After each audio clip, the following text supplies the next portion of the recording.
मेरी उम्र 36 साल है। मेरी लव मैरिज हुई थी। हम क्लास फेलोज थे और एक दूसरे को 6 साल से जानते थे। हम बेहतरीन दोस्त थे। दौरान तालीम ही हमने फैसला कर लिया था कि मेरे शौहर के जॉब में सेटल होने के बाद घर वालों की रजामंदी से हम शादी कर लेंगे। मेरे शौहर की जॉब के बाद हमारे घर वाले मिले और हमारी शादी हो गई। अल्लाह ने हमें एक बेटे से नवाजा। मुझे कॉलेज के जमाने से ये अंदाजा था कि मेरे शौहर मिजाज के तेज हैं। उन्हें गुस्सा जल्दी आता है, लेकिन साथ रहने पर अंदाजा हुआ कि जब भी उन्हें गुस्सा आता है हमारा हमेशा झगड़ा होता है।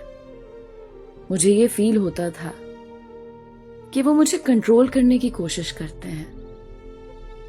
जब भी झगड़ा ज्यादा होता मैं अपने बच्चों को लेके मैके चली जाती।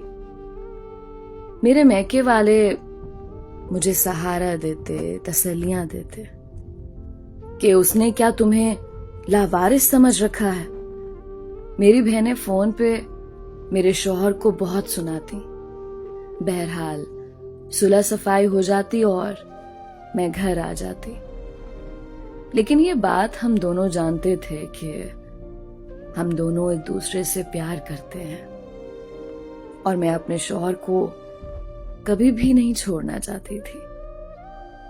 लेकिन हर झगड़े के दौरान उन्हें ये जरूर कहती कि अगर मुझे छोड़ना है तो छोड़ दें। मुझे इल्म है कि ये सब मैं सिर्फ अपनी अना को बुलंद रखने के लिए कहती थी।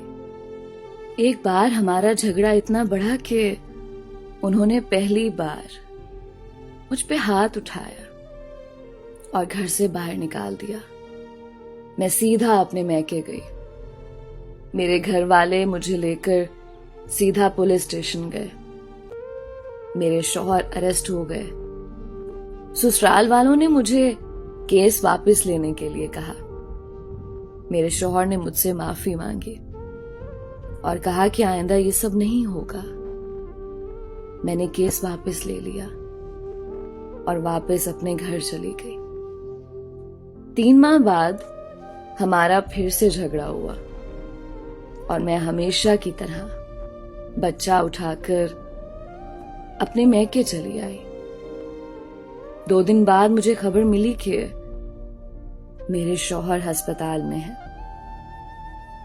मेरे घर वालों ने मशवरा दिया कि मुझे उन्हें देखने जाने की कोई जरूरत नहीं है, बल्कि मेरी बहनों का कहना था कि ये सब ड्रामा है, तुम्हें इमोशनली ब्लैकमेल करने के लिए। वो 1 हफ्ता अस्पताल में रहे। ना मैं मिलने गई और ना ही कॉल की। कुछ दिनों के बाद मुझे तलाक का समन मिला। मुझे तलाक नहीं चाहिए थी। मुझे अपने शौहर से मोहब्बत थी। मैं अपना घर खराब नहीं करना चाहती थी, लेकिन मेरी अना आड़े आ रही थी। मुझे लगा कि तलाक मना करके मैं नीची हो जाऊंगी। मैंने उन्हें कॉल की कि जब चाहे तलाक ले लें। मैं भी इस जहन्नम में नहीं रहना चाहती। कोर्ट में हमारा केस आसानी से निपट गया। मेरे शौहर ने मेरी सारी डिमांड्स, बच्चे की कस्टडी और खर्चा देना कबूल कर लिया। उनका कहना था कि वो मेरी सब बातें मानने के लिए तैयार हैं। उन्हें सिर्फ तलाक चाहिए। इस तरह मेरी तलाक हो गई। मेरे शौहर ने कुछ अरसे बाद दूसरी शादी कर ली। उनके बच्चे भी हो गए, लेकिन मेरे बच्चे से मिलने अक्सर आते हैं। उसकी हर जरूरत का ख्याल रखते हैं। बच्चे का खर्चा भी मुझे पाबंदी से मिलता है। बल्कि मेरा गुजारा भी उन्हीं पैसों से होता है। मैं अपने बच्चे के साथ मैके में रहती हूँ। मेरे तमाम बहन भाई अपनी अपनी जिंदगी में खुश हैं। मेरी वो बहनें जो खुद फोन करके मेरे शौहर को बातें सुनाया करती थी, वो अब मुझे मोरद इल्जाम ठहराती हैं।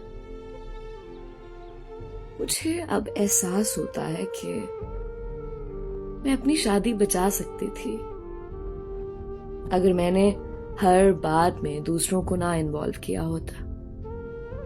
कभी कभी हमारे खैर ख्वाह ही हमें डुबोते हैं। मैं अभी भी ये नहीं कह रही कि मेरे शौहर या मेरी गलती नहीं थी, लेकिन हमारे झगड़े इतने बड़े नहीं थे जिनकी वजह से तलाक ली जाती। ये मेरी दरख्वास्त है सारे कपल से कि जहां तक हो सके अपने मामले खुद निपटाएं। आपका खुद से बढ़कर कोई खैर ख्वाह नहीं।